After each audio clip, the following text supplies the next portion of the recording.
हमारे साथ मौजूद हैं सीवान के पूर्व सांसद ओम प्रकाश यादव। चर्चा जोरों पर चल रही है कि ओम प्रकाश यादव अब सीवान से विधानसभा चुनाव लड़ सकते हैं। क्या कुछ सच्चाई है जो चर्चा चल रही है पटना से लेकर के और सीवान तक कि क्या अब ओम प्रकाश यादव बीजेपी की सीट से चुनाव लड़ना चाहते हैं सीवान सदर विधानसभा की सीट पर? देखिए, ओम प्रकाश यादव भारतीय जनता पार्टी के एक साधारण कार्यकर्ता हैं। भारतीय जनता पार्टी जो निर्णय लेगी हम उस निर्णय के साथ हैं, लेकिन हमने कभी पटना और दिल्ली जाकर के टिकट मांगने का काम नहीं किया है, पहली बात।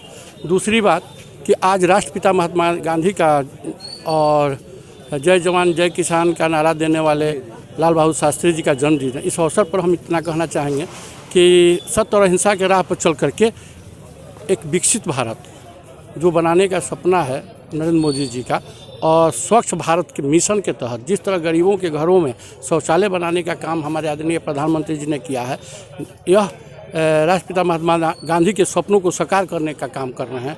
इतने दिनों तक लोगों ने सिर्फ कहा है, पहले मुख्यमंत्री हैं, प्रधानमंत्री हैं जिन्होंने राष्ट्रपिता महात्मा गांधी के सपनों को साकार करने के लिए स्वच्छ मिशन के तहत भारत स्वच्छ रहे, समृद्ध रहे, इसके लिए काम करना। आपने सर कहा कि टिकट हमने मांगने का काम नहीं किया दिल्ली में, और जिस तरह से देखा जा रहा है कि व्यासदेव प्रसाद जो सदर विधायक हैं उनके स्वास्थ्य सही नहीं है, ऐसे में टूना जी पांडे या कई लोग बोले, उनका बयान आया था कि अब उनको छोड़ देना चाहिए, अब दूसरे लोगों को, नए लोगों को आना चाहिए। ऐसे में अगर पार्टी अगर आपको चाहती है या जिस तरह से लोगों का जो बयान आ रहा है, तो अगर उस तरह की बात आती है तो क्या ओम प्रकाश यादव चाहेंगे कि ये चुनाव लड़ा जाए यहाँ से? देखिए, माननीय विधायक सदर हमारे गुरु हैं, हमें शिक्षा दीक्षा दी है। दूसरी तरफ पार्टी भी हमारी माँ है।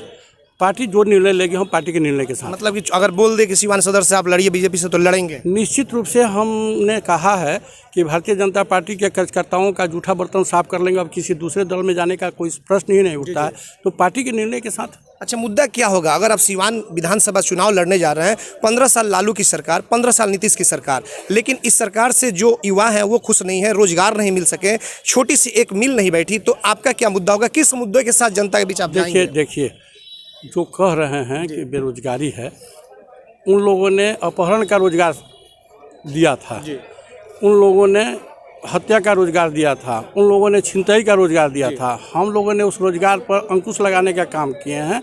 जिन लोगों ने सीवान की ही नहीं, गौतम बुद्ध महावीर के बिहार को बदनाम करने का काम किए थे, हमारी एनडीए सरकार ने नरेंद्र मोदी, सुशील मोदी और नीतीश कुमार के नेतृत्व में बिहार की प्रतिष्ठा बढ़ी है, गौरव बढ़ा है।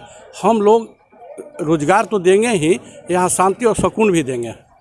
अब आपके सामने आप आते हैं इस सीट से, अगर बीजेपी को उम्मीदवार के तौर पे आते हैं तो आपके सामने होंगे आपके समधी अवध बिहारी चौधरी जो पूर्व मंत्री हैं। किस तरह की लड़ाई मानी जाएगी? अब तो जो समधियाना होगा वो बिल्कुल अब चुनावी मैदान में अब दिखाई देंगे दोनों लोग। पहले टिकट का फैसला तो कर ले, पार्टी निर्णय तो ले ले, जो निर्णय लेगी पार्टी के निर्णय के साथ है, वो भी अपने पार्टी के निर्णय के साथ है, हम भी अपने पार्टी के निर्णय के साथ है। जो फैसला पार्टी करेगी हम उसके साथ। चलिए, धन्यवाद। तो ये थे सीवान के पूर्व सांसद ओम प्रकाश यादव, और सीधे तौर पे इन्होंने खुले तौर पे मीडिया से कह दिया कि पार्टी अगर ये जिम्मेवारी देगी तो वाकई में जो जिम्मेवारी देगी उसे मैं पूरा करने का प्रयास करूंगा। ऐसे में यह कयास लगाई जा रही है कि जिस तरह से सीवान के पूर्व सांसद ओम प्रकाश यादव की जो चर्चा चल रही थी, वो कहीं ना कहीं आज ओम प्रकाश यादव ने उसे बयान में कह करके यह साबित कर दिया कि वाकई सीवान के जो पूर्व सांसद हैं ओम प्रकाश यादव, विधानसभा जो कि सीवान सदर की जो सीट है वहाँ से लड़ने की इच्छा जाहिर रखे हुए हैं, किए हुए हैं, और इसी को लेकर के चर्चाओं का बाजार गर्म है। लेकिन देखना यह होगा कि क्या आने वाले समय में वाकई बीजेपी इन्हें सीवान सदर की सीट से चुनाव लड़ाती है, और क्या इनके सामने पूर्व मंत्री अवध बिहारी चौधरी जो इनके समधी हैं वो इनके सामने होते हैं, तो उस समय का जनता का जो रिजल्ट होता है, जो जनता का वोट होता है, वो किस तरफ जाता है, यह तो आने वाला वक्त ही बताएगा। हमारे सहयोगी चंदन के साथ आशीष कुमार, ATN लाइव सीवान।